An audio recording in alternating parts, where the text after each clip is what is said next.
क्या हाल है मेरे अजीजों, क्या हाल है मेरे दोस्तों, मेरे नौजवानों, अंकल आंटी और मेरे बुजुर्गों।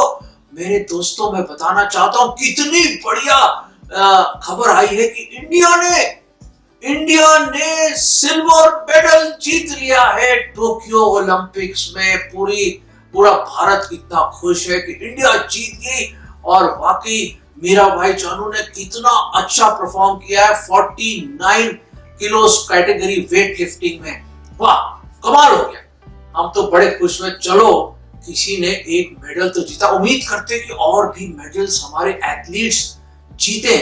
और मैं आपको बताना चाहता हूं, एक बड़ा जबरदस्त स्ट्रॉन्ग आदमी था, बिल्कुल घामा पहलवान टाइप का, तारा सिंह टाइप का। ओ ऐसे टॉले उसके, ऐसी जबरदस्त हेल्थ उसकी और रोबस्ट हेल्थ का आदमी।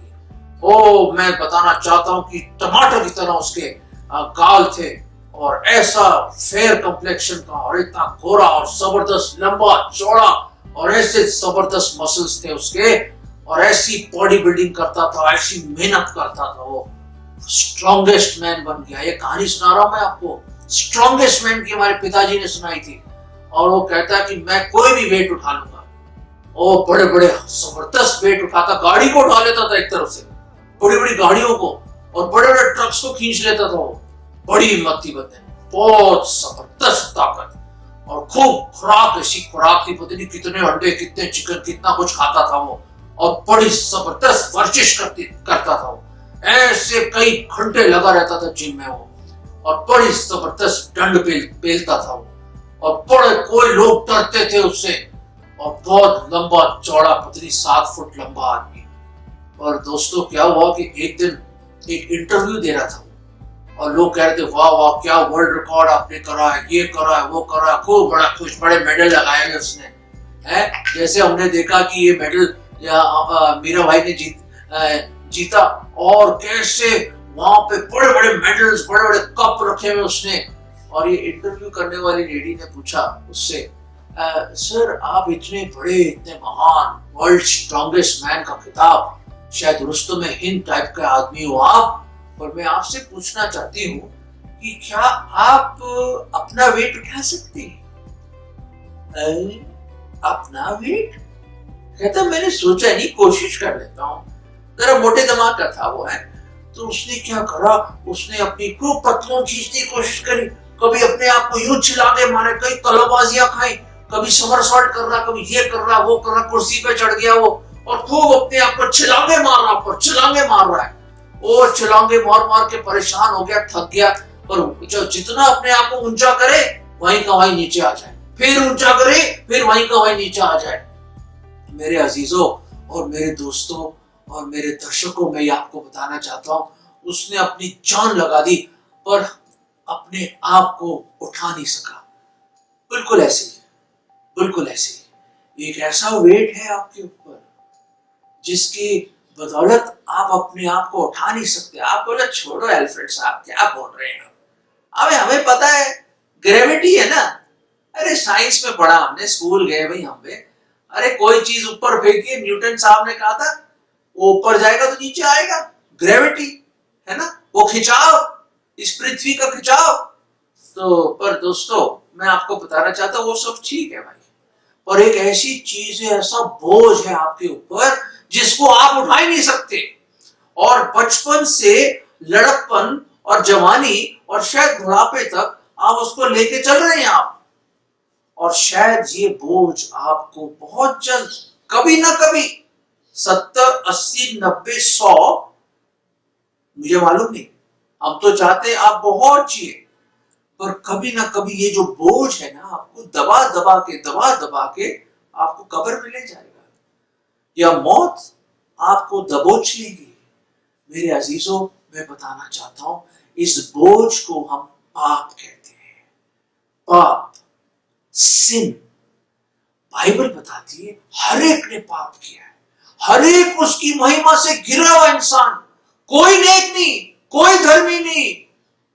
आप बेशक सफेद कपड़े भी क्यों ना पहन ले आप, और बड़ा अच्छा भी अपने आप को दिखा ले, फिर भी मेरे अजीजों, आपका जो हृदय है ना, वो दुष्ट है, ढोंगी है, इसी हृदय से सब प्रकार की बुराइयां निकल के आती है। बाइबल बताती है कि हमारे हृदय के ऊपर जो हमारे पाप है ना, एक लोहे के पेन होता है ना, कलम लोहे के कलम के साथ, और उसकी जो निब है ना, निब आगे का जो पॉइंट है, वो क्या है? हीरे का पॉइंट है। It is the pain of iron and the point of a diamond. उससे हमारे पाप लिखे गए हैं। कहां लिखे गए हैं? हमारे हृदय की तख्तियों पे, on the tablets of our heart लिखे हुए, खुदे हुए, उसको कोई मिटा नहीं सकता।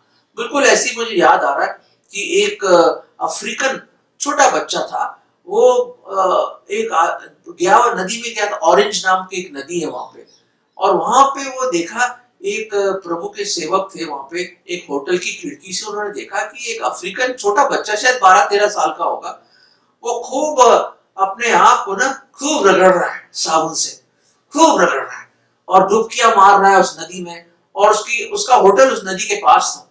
वो भी बड़ा हैरान कि खूब पूरा उसने टिकिया ना घिस दी अपने ऊपर, झाग बनाई, पानी में टपकता, फिर अपने आप को चेक कर रहा, फिर घिसना, फिर साबुन लगाया। उस अफ्रीकन लड़के ने काली चमड़ी थी उसकी, और वो जाता था पानी में, फिर निकल के वैसे का वैसे आ जाता। तो इस प्रभु के दास ने कहा कुछ, ये अमेरिकन आदमी था, उसने कहा लगता है कुछ गड़बड़ लगी, क्योंकि उसने ये भी देखा कि कुछ अंग्रेज लोग वहां पे नहा रहे हैं, अंग्रेज लोग भी वहां पे स्विमिंग कर रहे हैं उस नदी में। तो ये नीचे गया और उस लड़के से उसने पूछा, उसने कहा बेटा क्या बात है, आपको मैं बड़ी देर से देख रहा हूँ, बड़ी देर से आप नहा रहे हैं, और सारा का सारा साबुन देखो कितनी झाग बनी हुई सब जगह पानी में। कहते हैं सर मैं क्या बताऊं सर, ऐसा है कि वो देख रहे हैं सामने वो कितने गोरे हैं, तो मैंने सोचा कि शायद वही साबुन मैं इस्तेमाल करूं और मैं इसी नदी में जाऊं तो मैं भी गोरा हो जाऊं। तो वो प्रभु के दास को हंसी आ गई। उसने कहा नहीं बेटा ऐसा नहीं होता, जो परमेश्वर ने आपको जो रंग दिया है, वो रंग जैसे मुझे गोरा बनाया है आपको काला बनाया है, पर याद रखो बेटा परमेश्वर हर एक से वैसे ही प्यार करता है। आप पीले हो, नीले हो, गोरे हो, लाल हो, काले हो, कैसे भी क्यों ना हो, आप भारतीय हो या आप अफ्रीकन हो या ऑस्ट्रेलियन हो, अमेरिकन हो, रूसी हो या कहीं चीनी हो, कोई भी क्यों ना हो आप, उसने कहा परमेश्वर आपसे प्यार करता है। तो फिर उस शख्स ने एक बाइबल की आयत उसको याद आई, वो आयत, वो बाइबल की वर्स मैं आपके सामने लाना चाहता हूं। बहुत ही खूबसूरत प्रश्न है। कौन पूछ रहा है? परमेश्वर पूछ रहा है हमसे। ये परमेश्वर का कलाम, और मैं कहूं यिर्मयाह उसका 13वां अध्याय और उसकी 23वीं पद, यिर्मयाह चैप्टर 13 वर्स 23। मैं कह रहा हूं गजब का क्वेश्चन है ये, हिला देगा आपको ये क्वेश्चन, हैरान हो जाएंगे आप कि परमेश्वर भी ऐसे प्रश्न पूछ सकता है हम जैसे लोगों के साथ। सुनिए बड़े गौर से, प्लीज अपने कान मेरी तरफ लगाएं, एंड इंक्लाइन योर हार्ट, और अपने हृदय को इसकी तरफ लगाएं। एक मिनट मैं पढ़ता हूं आपके सामने, यिर्मयाह 13वां अध्याय और 23वां पद। मैं बोल ही नहीं सकता इसको, कमाल की, शायद आप इसके बाद नहीं बोलेंगे इसको। क्या हबशी अपना चमड़ा या चीता अपने धब्बे बदल सकता है? One second. Can the Ethiopian change his skin or the leopard his spots? क्या चीता अपने धब्बों को बदल सकता है? मेरे अजीजों, खुदा मुझे साउथ अफ्रीका लेके गया था 2010 में। वहां पे मैं गया किसी दुकान में, मैंने देखा ये ज़ेब्रा की ना खूब खालें लगी हुई थी, वहां पे लोग खरीदते हैं वहां पे।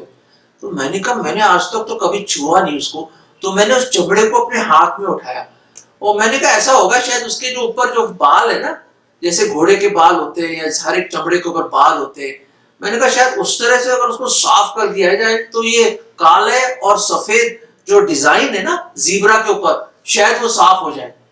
तो मैं हैरान हो गया। वहां मैंने किसी ने बताया हमें कि नहीं भैया ये बालों का रंग नहीं है, ये उसका चमड़े का रंग है, ये उसी में से निकल के आता है, ये बालों को साफ करने से ये रंग हटेगा नहीं।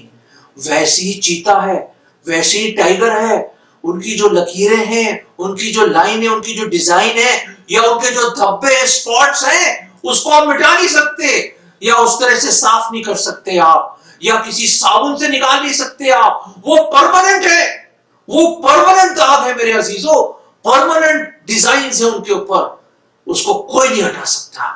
और आपको तो पता ही है, जो काले हो, गोरे हो, पीले हो, जैसे भी क्यों ना कलर हो, जितना मर्जी रगड़ लो आप, अपने आप को गोरा बनाने की कोशिश कर लो, क्या गोरे बन जाएंगे आप?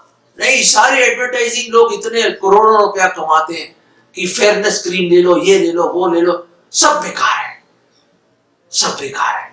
क्योंकि खुदा का कलाम कहता है, क्या हबशी अपने चमड़े को बदल सकता है और क्या चीता अपने धब्बों को बदल सकता है? नहीं, नामुमकिन, इम्पॉसिबल। दोस्तों, नामुमकिन बात है ये, एब्सोल्युटली नामुमकिन। बिल्कुल वैसे ही जैसे वो वर्ल्ड स्ट्रॉन्गेस्ट मैन कह रहा था, मैं सब कुछ उठा लेता हूं, बड़े बड़े कई 100 किलो उठा लेता हूं, मैं दुनिया का सबसे जोरावर और ताकतवर इंसान हूं मैं, वो यही कहता था वो। पर अजीजों, क्या आपने सोचा है, ये पापों का बोझ, पापों का भार क्या कोई उठा सकता है हमारे लिए? नहीं ना, है ना? नहीं। पर एक है मेरे अजीजों, एक है पूरे भूमंडल में, in all of the universe, there is only one who can remove the spots of sin and who can remove the complexion of sin from our lives. एक है जो हमारे उस हृदय के ऊपर जो उस लोहे के पेन और जो हीरे के जो पॉइंट से जो लिखा गया हमारे पापों को, एक ही है जो मिटा सकता है, एक ही है जो हमें बरी कर सकता है, एक ही है who can blot out our transgressions as a cloud. एक ही है मेरे अजीजों, एक, सिर्फ पूरी दुनिया में एक ही है। और वो कौन है?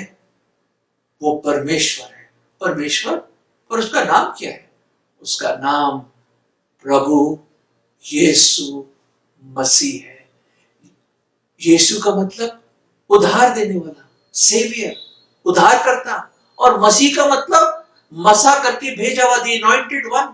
वो आया, Christ, the anointed one, Jesus, the savior of the world.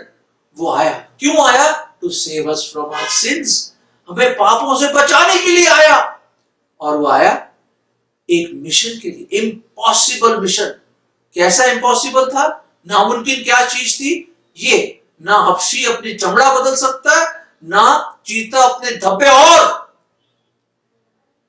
मेरे अजीजों, एक पापी अपने पाप से छुटकारा नहीं पा सकता, एक पापी अपने पापों का बोझ नहीं उठा सकता, एक पापी निजात नहीं पा सकता। जितनी मर्जी डुबकियां लगा लें, जितनी मर्जी आप तीर्थ पे निकल जाए, जितनी मर्जी अपने शरीर को आप कष्ट दे दें, जितनी मर्जी आप मनन कर लें, जितनी मर्जी खराब कर लो आप, जितनी मर्जी गुड वर्क्स कर लो, अच्छे कार्य कर ले, आप कर्म कर लो, जो मर्जी कर लो, दुनिया के हर एक अच्छे धर्म की किताबें पढ़ लो आप, वो सब चीजें आपको बताएंगी, अच्छी बातें बताएंगी। हर एक धर्म आपको अच्छी बातें बताता है, पर खुदा का कलाम बताता है, जो चीजें मुझे नहीं करनी चाहिए वही मैं करता हूं, और जो नहीं करनी चाहिए वही करता हूं, और जो करनी चाहिए वो नहीं करता मैं। बाइबल में लिखा है। क्यों? क्योंकि हमारे अंदर एक पापी स्वभाव है, जो पाप की ओर ज्यादा बजाय धार्मिकता की ओर है। मेरे अजीजों, सोचिए इसके बारे में। जो बुरे विचार, जो बुरी बातें, जो ईर्ष्या, घमंड, जलन, सब तरह की बुराइयां, झूठ, इसी हृदय से निकल के आ रही है। यही है वो ढोंगी चीज, यही है वो पापी हृदय। खुदा का कलाम सच्चा, और परमेश्वर ने जब दुनिया की ओर देखा, उसने कोई धर्मी, नो वन इज गुड, कोई अच्छाई नहीं करता। हमारे अंदर पाप है मेरे अजीजों, हम पापी हैं। मैं नहीं कह रहा, ये परमेश्वर का वचन कह रहा है।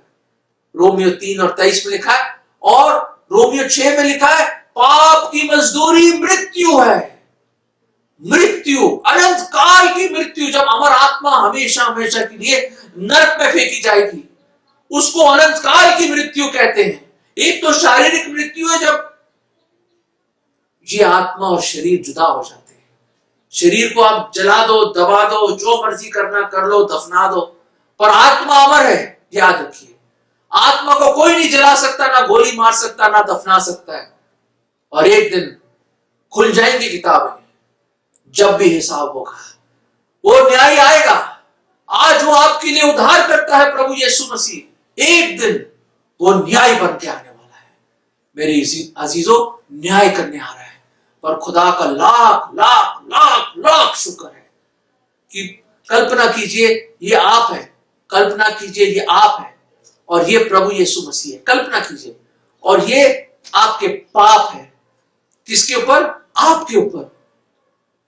पर याद रखें, 2021 साल पहले खुदावन मुजस्सम हुआ, देहधारी हुआ, इंसान बन के आया, 33.5 साल इस धरती पे रहा, बड़े बड़े आश्चर्य काम करे, और सबसे बढ़कर उसने ये करा, ये जो आपके पाप है आपके ऊपर,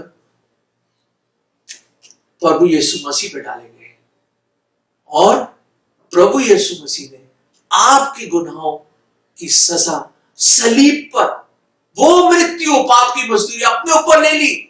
वो मारा गया, गाड़ा गया, तीसरे दिन जी उठा। और अगर आज आप उस पर, जो कोई उस पर विश्वास लाएगा, वो नाश नहीं होगा परंतु अनंत जीवन पाएगा। उस बोझ से आप आजाद हो सकते हैं, उस बोझ से आप आजाद हो सकते हैं। वो ही है जिसने आपके पापों का बोझ उठाया, सलीब उठाई, आपके गुनाहों का हर एक सजा उसने अपने ऊपर लिया। जो क्रूस पे कुर्बान है वो मेरा मसीहा है, हर जख्म जो उसका है वो मेरे गुनाह का है। वो आपको निजात देने के लिए, अनंत जीवन देने के लिए, उद्धार देने के लिए वो खुद सलीब पे चढ़ गया। उसने कभी पाप ना किया, ना जाना, ना उसमें कोई पाप था। गुनहगार हम, और सजा उसने अपने ऊपर ली। अगर आज आप उसको ग्रहण करेंगे तो आपके पाप क्षमा हो जाएंगे। दोस्तों, आपके पाप क्षमा हो जाएंगे। मेरे अजीजों, उस अफ्रीकन बच्चे की तरह अपनी कोशिश छोड़ दीजिए। कुछ नहीं हो सकता, कुछ नहीं हो सकता। चीता अपने धब्बों को बदल नहीं सकता, आप अपने पापों को धो नहीं सकते। सिर्फ एक है, उसका लहू हमारे सब अधर्म, सब पापों से हमें शुद्ध करता है। अगर हम अंगीकार करें, उसके सामने आए और उसको मान लें, ग्रहण कर लें, विश्वास कर लें, तो वो हमें विश्वास योग्य है। He's faithful and just to forgive us। वो माफ कर देगा। वेट कर रहा है, वो वेट कर रहा है कि कोई लौट के आ जाए, कोई लौट जाए मेरे पास। एक नजर तो मोड़ लो, मुड़ जाइए आज। क्यों इस गुनाह का बोझ लेके चल रहे हो? उसने कहा, ये मेहनत करने वालों, परिश्रम करने वालों और बोझ से दबे हुए लोगों, मुझ पास आओ, मैं तुम्हें विश्राम दूंगा। वो खुदावंद आपको विश्राम देना चाहता है, अनंत जीवन देना चाहता है, पापों की क्षमा देना चाहता है, स्वर्ग में एक स्थान देना चाहता है, आपका नाम जीवन की पुस्तक में लिखना चाहता है। ओ, इससे बढ़ के क्या हो सकता है मेरे अजीजों? वो आपका स्वर्गीय पिता बन जाएगा। मेरे अजीजों, ये बोझ, ये पापों का बोझ आज मुक्त हो जाओ। उसने सब कुछ करा, वो आपसे बहुत प्यार करता है, बहुत प्यार करता है। उसका प्यार अपरंपार है। मेरे अजीजों, अगर आज परमेश्वर ने आपसे बात करी तो मेरे पीछे एक छोटी सी प्रार्थना आप दोहरा सकते हैं और ये ट्रांसफर हो जाएगा, आप आजाद हो जाएंगे, आप निजात पाएंगे। आइए छोटी सी प्रार्थना करें। प्रभु, ओ मेरे खुदावंद, ओ मेरे यीशु मसीह, मेरे प्रभु, मुझ पापी पर दया करो। मैं सचमुच अपनी ताकत पे कुछ नहीं कर सकता, मैं गुनहगार हूं, पापी हूं। प्रभु जी, मुझ पापी को बचा लो, मेरे दिल में आ जाओ। मैं आज आपको अपना उद्धारकर्ता प्रभु करके ग्रहण करता हूं। प्रभु जी, मेरे पापों से मुझे निजात दे दो, मुझे बचा लो प्रभु। मैं धन्यवाद करता हूं कि मेरे पापों की खातिर आप मारे गए, आपको दफनाया गया, आपने मेरे पापों का बोझ उठाया और मेरी सजा आपने ली। प्रभु जी, आप जी उठे और जीवित ही स्वर्ग में गए, आप दोबारा आ रहे। प्रभु, मुझ पापी को बचा लो प्रभु। मैं आज अपना दिल, अपना जीवन आपको सौंपता हूं और आपको अपना उद्धारकर्ता प्रभु करके ग्रहण करता हूं। ये विश्वास की प्रार्थना मैं प्रभु यीशु मसीह के नाम में मांगता हूं। आमीन। दोस्तों, अब कहां है आपके पाप? प्रभु यीशु मसीह ने चुका दिए। आप आजाद हो गए हो, आप आजाद हो गए, आप आजाद हो गए। मेरे अजीजों, परमेश्वर आपको बहुतायत से आशीष दे, बहुतायत से आशीष दे। God bless you. प्रभु आपको आशीष दे।